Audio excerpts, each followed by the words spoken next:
வணக்கம். அமைச்சர் பொன்முடி பேசினது திமுகவினுடைய கொள்கை தான். திமுகவில் பாரம்பரியமாக இப்படி தான் பேசிகிட்டு இருப்பாங்க. இப்போ சினிமாவில் கவர்ச்சி நடனம் எதுக்கு வைக்கிறாங்க? அந்த கதையில் தொய்வு விழுறதுனால இந்த கவர்ச்சி நடனத்தை வைச்சாவது சினிமாவை ஓட்டி சம்பாதிச்சிடலாம் அப்படின்ட்டு தான் அதில் அப்படி ஒன்று ரெண்டு விஷயங்களை அப்படி வைப்பாங்க. ஆபாசமாக துணி உடுத்துறது இதெல்லாம் இருக்கும் சினிமாவில். அது எதுக்குன்னா கதையில் ஒன்றும் இல்லை, அதனால் நம்ம இப்படி வச்சு இதனால் இளைஞர்களை கவர்ந்து அப்படி பண்ணிடலாம் அப்படின்ட்டு. ஆரம்ப காலத்தில் திமுக துவக்கப்பட்ட காலத்தில் அவங்க இந்திய விரோதிகள், இந்தியாவுக்கு எதிராக பேசிக்கிட்டு இருந்தாங்க. வெள்ளைக்காரன் தான் நாட்டை ஆளணும், அவன் இங்கேருந்து போகக்கூடாது, இந்தியாவுக்கு சுதந்திரம் தேவையில்லை அப்படி சொல்லிக்கிட்டு இருந்தாங்க. அந்த கொள்கை தான். அவங்க வெள்ளைக்காரனுக்கிட்ட ஏதோ பயனடைஞ்சிக்கிட்டு வெள்ளைக்காரனுக்கு ஆதரவாக செயல்பட்டது தான் திமுக இதெல்லாம். இப்போது இந்த விஷயம் வெளியே தெரியப்படாது அப்படிங்கிறதுக்காக அவங்க மேடைகளில் இப்படி தான் பேசுவாங்க. பொன்முடி பேசின மாதிரி ஆபாசமாக தான் பேசுவாங்க. எப்போவுமே அப்படி தான். இப்போ பொன்முடி பேசின விதத்தை நான் வீடியோவில் பார்த்தேன். அது அப்பமா புதுசாக பேசியிருக்காரு அவர். இல்லை, இதே மாதிரி 100க்கு மேலே பேசியிருப்பார். கருணாநிதியும் அப்படி தான் பேசுவார். இப்போ கருணாநிதியும் அப்படி தான் பேசுவார்னு சொல்கிறாங்க. அண்ணாதுரை அவர்களும் அப்படி தான் பேசுவார்னு சொல்கிறாங்க. ஒரு முறை இந்த திகாவிலேருந்து திமுக பிரிஞ்சு வந்த உடனே இவரை சொன்னாராம், அவனுங்கள்லாம் அதான் பிரிஞ்சு போனவனுங்கெல்லாம் திமுக காரணங்கள்லாம் அவனுங்கெல்லாம் அவளுக்கு பிறந்தவனுங்க அப்படின்னு சொன்னார். அவளுன்னா இந்த பொன்முடி சொல்கிறார் பாருங்க, ஒரு பெண்ணு, அந்த ஒரு விபச்சாரி, அவளை குறிப்பிட்டு ஈவரா சொன்னாராம் அவளுக்கு பிறந்தவனுங்க அப்படின்னுக்கிட்டு. அதுக்கு பதில் சொன்னாராம் அண்ணாதுரை அவர்கள். எப்படி பதில் சொன்னார்னா, உண்மைதான், அவர் சொல்கிறது உண்மைதான். அந்த மாதிரி வீடுங்களுக்கு அவர் போனதுனால தான் என்ன மாதிரி ஆளுங்க எல்லாம் பிறந்தோம், அதனால தான் நாங்கள் அவரை தந்தை பெரியார்னு சொல்கிறோம் அப்படின்னுக்கிட்டு அண்ணாதுரை சொல்லியிருக்கிறார். அப்படின்னா அவங்களுடைய ரசனையே, அவங்களுடைய சிந்தனையே அதுதான். அதான் இப்போ போச்சா சட்டத்தில் நிறைய பேர் கைது ஆகுறாங்க. நேற்றுக்கு கூட ஒரு பாதிரியார் கைது ஆகியிருக்கிறாரு. ஒரு நாளைக்கு 10-15 பேர் நடக்குது. அது கொஞ்சம் பேர், ஒரு 10 பேர் போய் ஒரு காரில் போயிட்டு இருந்த பெண்களை போய் அடித்து கதவு தர அப்படி பண்ண மாதிரி ஒரு வீடியோ வந்துச்சு. அந்த விரட்டின காரில் திமுக கொடி இருந்தது.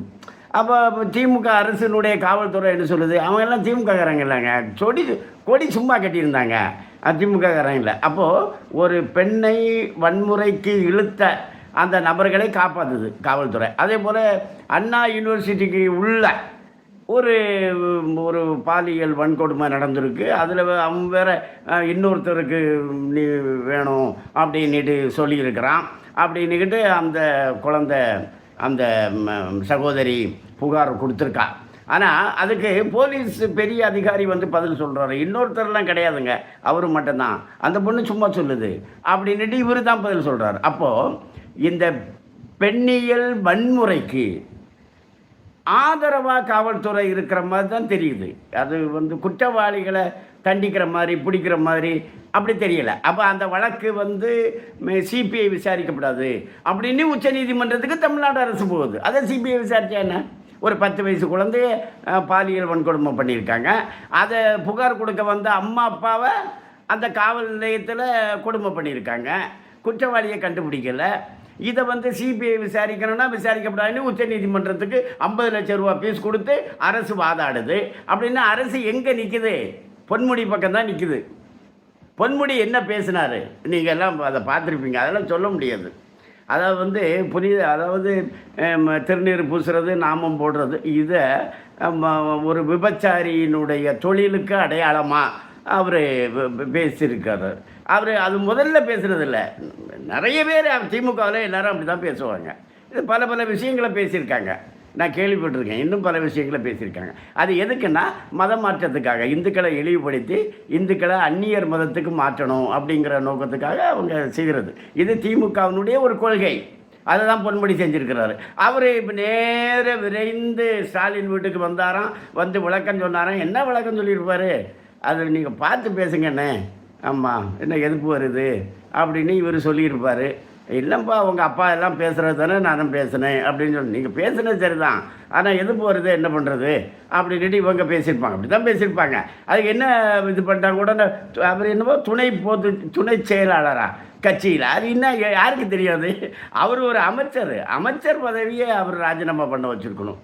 அமைச்சர் இல்லையா நீ அப்படின்னு சொல்லியிருக்கணும். அப்படின்னா அது ஒரு நடவடிக்கை. அதை விட்டுக்கிட்டு என்னவோ பண்ணிட்டுருக்கிறீங்க. இதெல்லாம் அந்த ஒரு அப்படி ஒரு பதவி அவருக்கு இருக்கிறது யாருக்கு தெரியும்?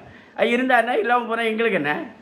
நீ அமைச்சராக இருக்கக்கூடாது. நீ திமுகவில் என்ன வேணாலும் இருக்கியா இல்லாமல் தலைவர் பதவி கூட அவருக்கு திமுகவில், அது ஒன்றும் தப்பு கிடையாது. ஆனால் நம்ம என்ன சொல்கிறோம், எங்களுக்கு அமைச்சராக அந்த ஆள் இருக்கக்கூடாது. ஏன்னா அந்த ஆள் இப்படி ரொம்ப கேவலமாக பேசுகிறது வெளியே வந்திருக்கு. நீங்கள் இனி போய் பார்த்தீங்கன்னா எல்லா அமைச்சரும் இப்படி தான் பேசிகிட்டு இருப்பாங்க. திமுகவினுடைய இதை திமுகவே காலி பண்ண வேண்டியதுதான். அதை திமுக எதுக்குமே ஆகாது. இந்த பெண்கள் விஷயத்திலையும் சரி, எல்லா விஷயத்திலும், இந்த ஊழல் பண்ணுறதுல சரி, எல்லா விஷயத்திலுமே எதுலேயுமே சட்டம் ஒழுங்கை பாதுகாக்கிறது எதுவுமே. ஒருத்தர் அப்ரூவல் ஆனால் அவரை என்கவுண்டர் பண்ணிடுறாங்க. அப்படின்னா உண்மை வெளியே வரப்படாதுன்னு தானே செய்கிறாங்க. அது திமுகங்கிறதே ஒரு தேச விரோத சக்தி, ஒரு தீய சக்தி. திமுகங்கிறதே அப்புறப்படுத்தப்பட வேண்டியது. பொன்முடி மட்டுமல்ல, அமைச்சரவே ராஜினாமா செய்யணுங்கிறது தான் மக்களுடைய கருத்தாக இருக்குது.